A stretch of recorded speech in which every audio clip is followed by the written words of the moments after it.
বন্ধুরা আসসালামু আলাইকুম। আমি এখন রয়েছি কুষ্টিয়ার সীমান্তবর্তী অঞ্চল দৌলতপুরে। আমার সামনে যে স্থাপনাটা দেখতে পাচ্ছেন এটা হচ্ছে হোগলবাড়িয়া ভূমি অফিস এখন, কিন্তু এর ঐতিহাসিক একটা গল্প আছে।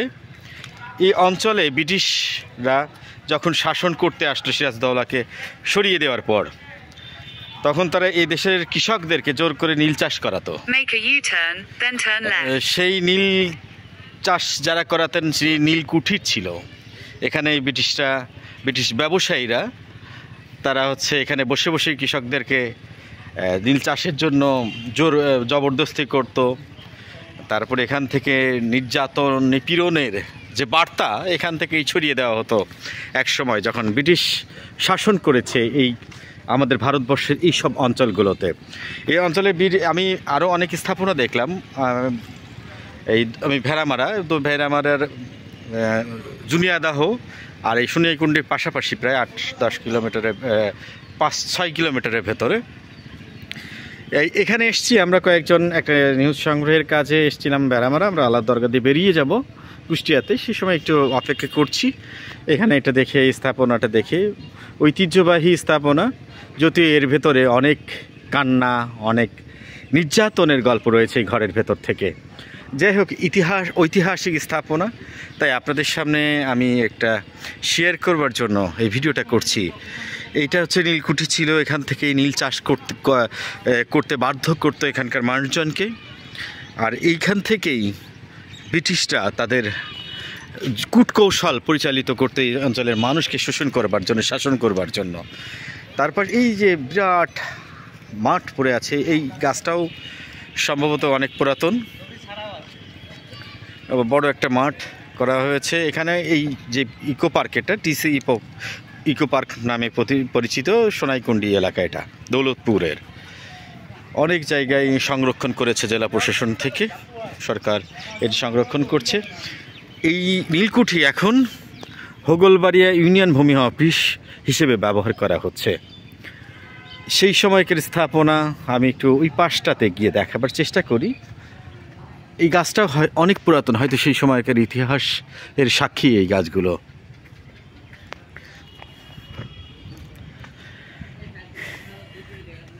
এই যে সেই পুরাতন টিন, পুরাতন ঘর। এখানে হচ্ছে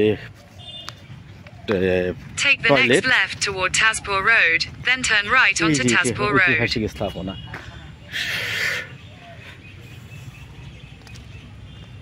পরিত্যক্তই ঘরের মতনই, কিন্তু এখানে ভূমি অফিসের কার্যক্রম চালায়। অনেক ঐতিহাসিক স্থাপনাতেই ভূমি অফিসের কার্যক্রম সরকার থেকে করা হয়, ভূমি মন্ত্রণালয় থেকে করা হচ্ছে। যেগুলো নিমিট প্রপার্টি হয়ে গেছে, মানে খাস সম্পত্তি হয়ে গেছে, সেগুলো ভূমি অফিস হিসেবে ব্যবহার করে সরকার। এই যে আমি এর পেছনের অংশে এসেছি, নীলকুঠির পেছনে এসেছি। এইটা হয়তো 150-200 বছরের তারও বেশি পুরাতন এই ভবনটা হবে। এখানে আমাদের যারা অনেক সহকর্মী এসছে তারাও রয়েছে, তারাও ভিডিও ধারণ করবার চেষ্টা করছে। এখানে অনেক গাছই সেই নির্যাতন, ব্রিটিশদের অত্যাচারের সাক্ষী। হয়তো এই গাছগুলো, অনেকগুলো গাছই আছে এখনও। এর পেছনে যে পুকুর রয়েছে, যাই হোক, সরকারি অনেক সম্পত্তি এখানে রয়েছে। আমি এই নীলকুঠির দৃশ্যগুলো নিজে দেখে আপনাদেরকে সাথে শেয়ার করবার জন্য ভিডিও করছি। কারণ আমার একটা ইউটিউবের স্লোগান রয়েছে, যা দেখি তাই দেখাই। আসলে ঘটনা সেটাই, আমি আমার চোখের সামনে যা দেখি তাই দেখাবার চেষ্টা করি। এটাতে ফাটল ধরে গেছে, আমাদের মিরাজ ভাই ভিডিও করছে। এই গাছ বসত করছে এই স্থাপনাতে, মানে পরজীবী গাছ। এখানে পরজীবী না, শুধু শিশু গাছ দেখছি, নিম গাছ দেখছি। মোটামুটি এখানে এই ব্রিটিশ সেই সময়কার গাছও আছে তো মনে হয় ভাই, বড় বড় যে গাছগুলো রয়েছে। এই সেই নীলকুঠির ব্রিটিশদের নির্যাতন অত্যাচারের সাক্ষী হিসেবে এই গাছগুলো কিন্তু এখনও রয়েছে। সাক্ষী গাছগুলো পরিত্যক্ত হয়ে গেছে এই বিল্ডিংগুলো, কিন্তু সামনে হয়তো যে ঘরগুলো ভালো আছে সেগুলোতে ইউনিয়ন ভূমি অফিস হিসেবে ব্যবহার করা হচ্ছে। যদিও ইতিহাস পরবর্তী প্রজন্মের জন্য সংরক্ষণ করা উচিত। কারণ আমরা ইউরোপ কলকাতাতে দেখি, আমি কলকাতাতে সরাসরি দেখেছি আর ইউরোপে ভিডিওতে দেখি তারা ঐতিহাসিক স্থাপনাগুলোকে সংরক্ষণ করে রাখায় পরবর্তী প্রজন্মকে দেখাবার জন্য। কিন্তু আমাদের বাংলাদেশেও সেটা করলে হয়তো আমাদের প্রজন্মের পর প্রজন্ম এই স্থাপত্যগুলো দেখতে পারতো, ইতিহাসগুলোকে জানতে পারতো। যাই হোক, অনেক কথা বললাম, অনেক কিছু দেখাবার চেষ্টা করলাম। এই গাছটা এক স্থানীয় ভাই যানালেন এটা সেই সাক্ষী গাছ এই ব্রিটিশদের। যাই হোক, শেষ করছি। সবাই ভালো থাকবেন, সুস্থ থাকবেন।